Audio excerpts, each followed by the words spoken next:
In the spirit of reconciliation, Yellow Ladybugs acknowledges the traditional custodians of country throughout Australia and their connections to land, sea, and community.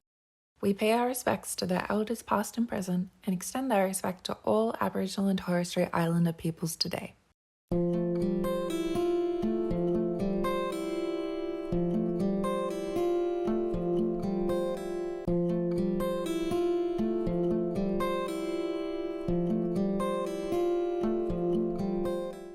So we're here today to discuss just an update on the COVID world that we're in at the moment. I guess we really want to make sure we support our community and their mental health because it's, been a tricky few years for so many of us who are neurodivergent and trying to navigate all the uncertainties.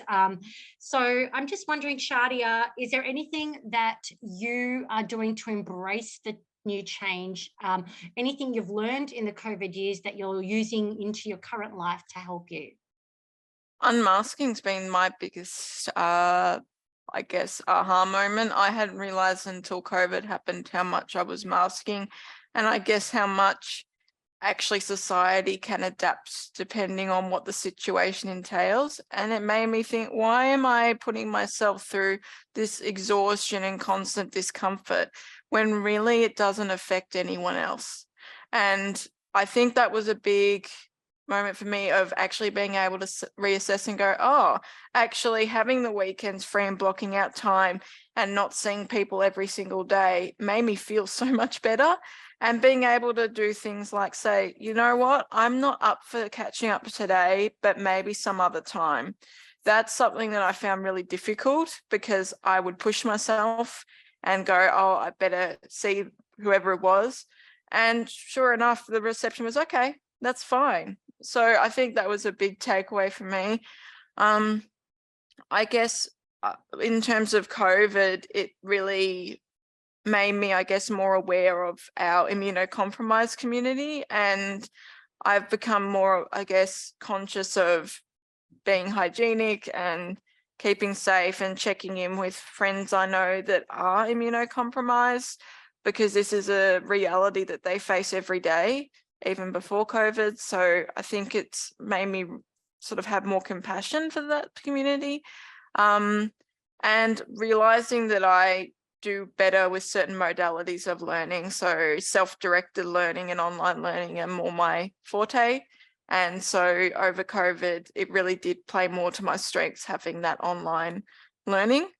And I guess being able to be gradual in my return back to everyday activities, it's actually given me the time, the confidence to do new things. So go interstate and engage in activities that I haven't done before, because I felt like I had the time to process and plan and try new things without feeling pressured to, and not having that exhaustion of having to do it on top of everything else that I had to deal with.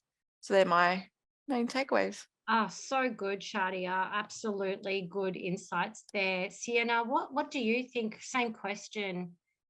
What do you think you may have learned through the COVID years, or what has that given you, I guess, in terms of what you can take forward and use it, and maybe what some of the challenges been? For me, I had quite a unique, I guess, position during the COVID lockdowns in that COVID kind of started at the start of year 12 for me. So I went through year 12 during 2020, and then from there, everything developed. And so during that time, both of the adults in my household were essential workers. And so I was in charge of all our meals and all of our shopping and things like that. And so for me, that's something I've carried on. I love cooking and I love creating different foods. So that's one interest, I guess, that developed out of lockdown.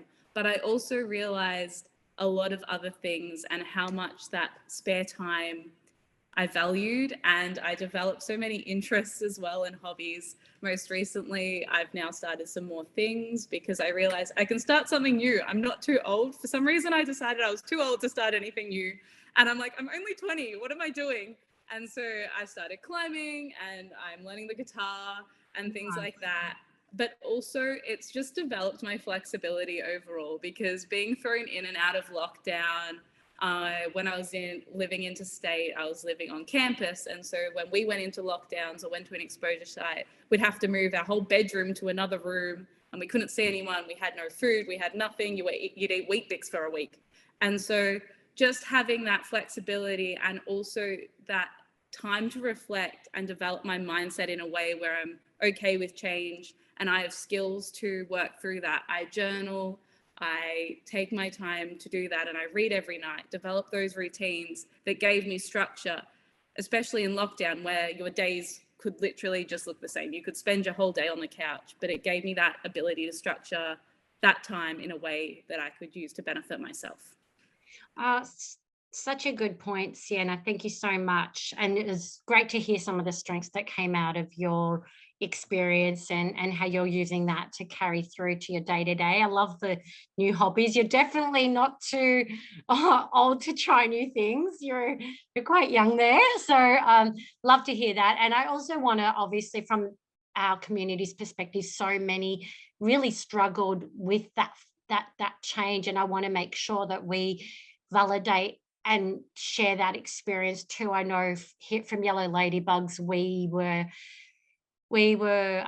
contacted by so many families that just really couldn't, were really put in difficult positions. And, you know, it was an unfortunate situation, very difficult situation for so many of our members. And I just wanted to validate and honor that experience and say so many are still going through that and are still not quite able to, you know, get back to their safe baseline. So we see that. And thank you, Shadia, as well, for mentioning that specifically our immune compromised community who are still quite, you know, threatened by what's going on in the world. So there are some things we need to think about in terms of protective ways we can still keep our community safe. Is there anything that we could talk about that might help those who are feeling more vulnerable, what we can do to help protect our neurokin who are feeling more vulnerable right now? Shadia, did you have any comments around what we could do to protect them?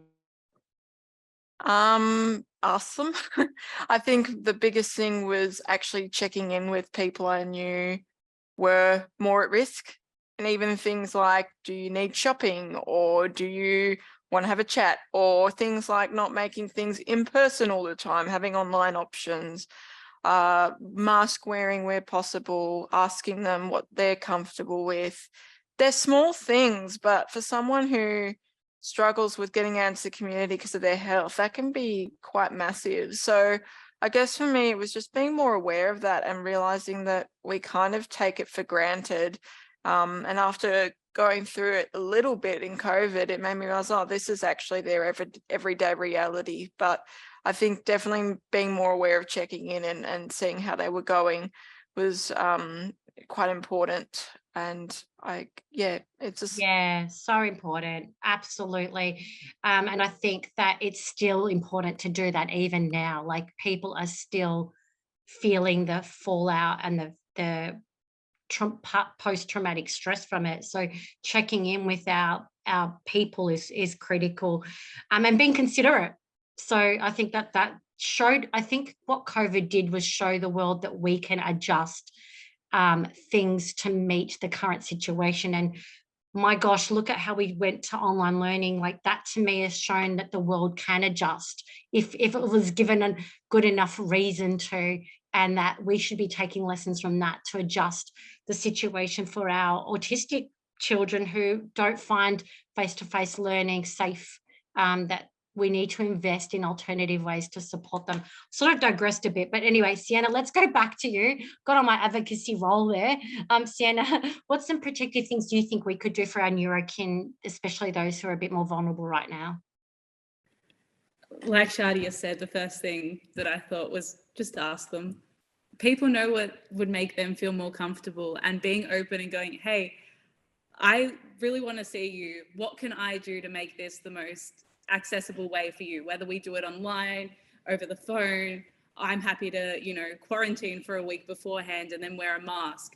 It's just that open communication about, hey, what are your needs? I'm willing to meet them. I want to see you, talk to you. I miss you.